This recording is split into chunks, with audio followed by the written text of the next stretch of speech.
Et on en reparle également avec Étienne Bouche, journaliste à la rédaction Internet de France 24. Merci d'être avec nous, Étienne. Vous avez été par ailleurs correspondant en Russie durant 7 ans pour divers médias. Vous qui connaissez bien la Russie, une réaction tout d'abord sur ces funérailles qui sont toujours en cours. Vous qui avez suivi d'ailleurs durant des années le parcours d'Alexeï Navalny et son isolement progressif par les autorités.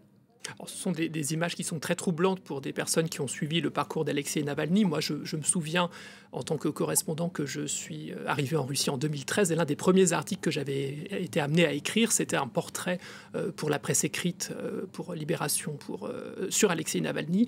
Et à l'époque, il faut se souvenir qu'Alexeï Navalny briguait déjà la mairie de Moscou. Donc, quand on voit la façon dont les choses ont évolué en Russie ces dernières années, on mesure à quel point le resserrement qui s'est opéré a été absolument spectaculaire parce qu'il avait fait à l'époque un score tout à fait honorable à l'élection de la mairie de Moscou. Ensuite, l'un des derniers sujets que j'ai couvert en tant que correspondant, c'est son empoisonnement.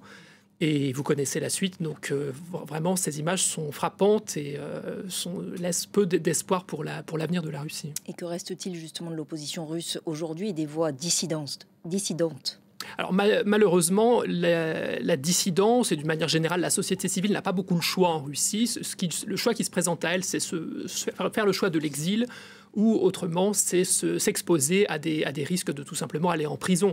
Je citerai simplement un exemple. Il y a quelques jours, on a appris l'emprisonnement de Oleg Orlov, qui était un militant historique de l'organisation Mémorial, qui est un pilier de la société civile en Russie. C'est un homme qui a 70 ans, qui est condamné à 2 ans et demi d'emprisonnement pour officiellement discrédit des forces armées russes. Donc dans ces conditions, on comprend aussi pour quelles raisons les Russes ne s'expriment pas. Et d'un autre côté, quand on voit la mobilisation aujourd'hui pour Alexeï Navalny, qui est quand même une marque de soutien de la société, ça donne aussi quand même une certaine raison d'espérer.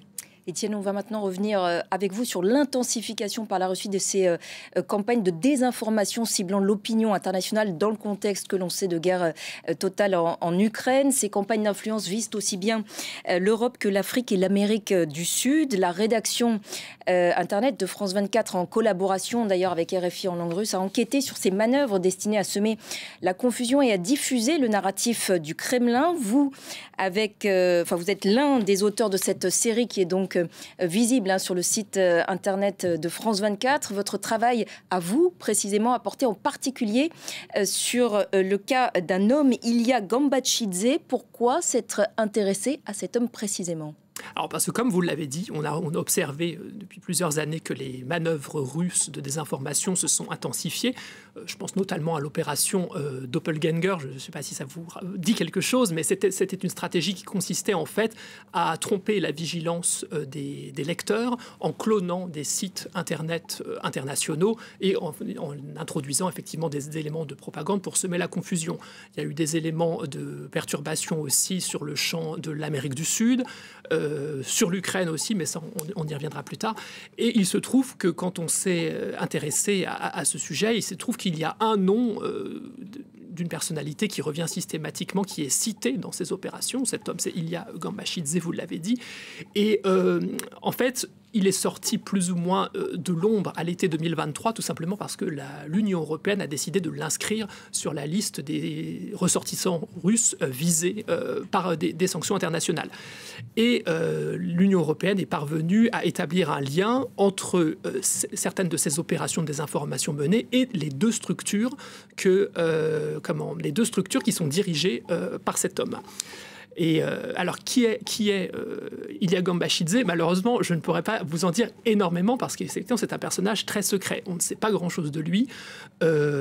Certaines sources lui donnent une quarantaine d'années. Les rares photos qui circulent sur lui laisse penser que c'est un homme relativement terne, sans grande envergure, et il faut éplucher les réseaux sociaux russes, et s'intéresser, essayer de contacter des grands connaisseurs de l'appareil d'État russe pour avoir des informations sur le personnage, pour essayer de comprendre quels sont les schémas qui structurent ce système de désinformation.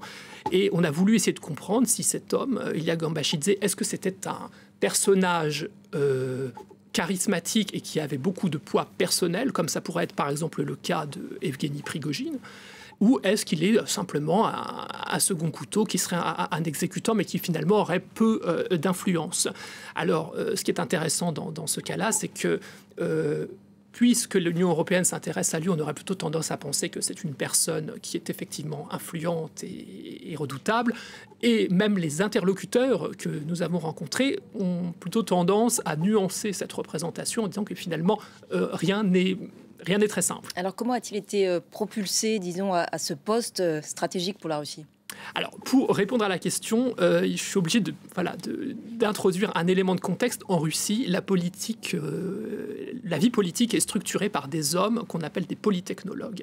Et ces polytechnologues, ce sont des agents qui se mettent au service d'un parti politique, d'une personnalité, et leur objectif, c'est de contrôler les processus électoraux. C'est-à-dire qu'en Russie, on sait bien qu'effectivement, il y a relativement peu de spontanéité dans le processus électoral.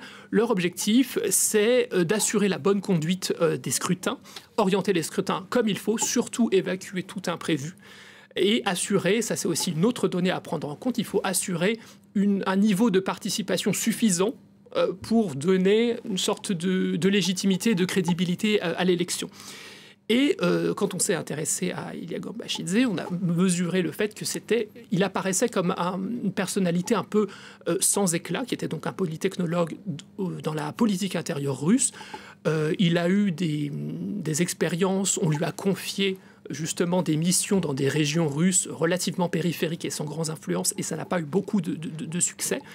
Et voilà, les polytechnologues font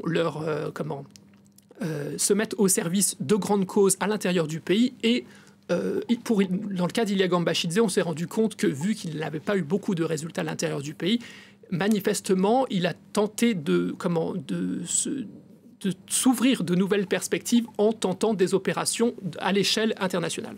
Merci infiniment Étienne Bouge pour cet éclairage passionnant. Et d'ailleurs, je renvoie vers notre site internet france24.com pour découvrir justement votre série consacrée à ces campagnes de désinformation menées par la Russie, et notamment donc cette enquête sur Ilya Gambachidze, simple soldat de la désinformation ou roi des trolls russes. Réponse donc sur notre site internet. Merci encore Étienne.